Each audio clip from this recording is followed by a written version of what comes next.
Today we're making pasta in the Instant Pot in under 30 minutes. I'll have the ingredients you need listed below. First, press the Sauté button.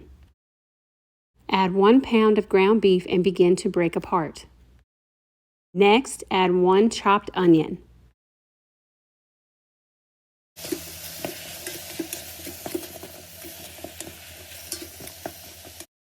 Add 1 spoonful of minced garlic. Then add oregano. Next, add in some salt. Mix everything really well.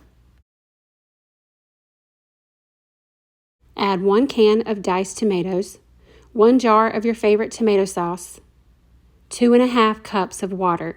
Stir this around really well, scraping the bottom of the pot. Now add in 1 pound of dry pasta. Using your spoon, gently press the pasta down until it's covered by the liquid. Do not stir this. We don't want the pasta to burn to the bottom of the pot while it's cooking. Now put your lid on your Instant Pot and turn it off. Make sure your knob is turned toward sealing. Now press the bean and chili button and set your timer for 5 minutes. The screen will look like this as it comes to pressure.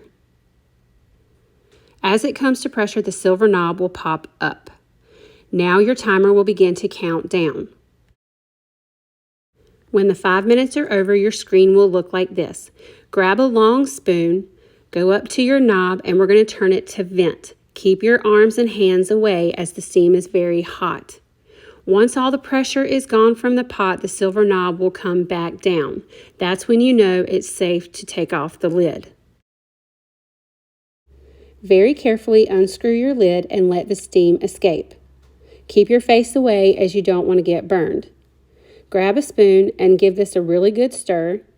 It's very normal for it to be thick like that. And in under 30 minutes, you've got a meal for your family. Feel free to top with cheese or basil. Enjoy!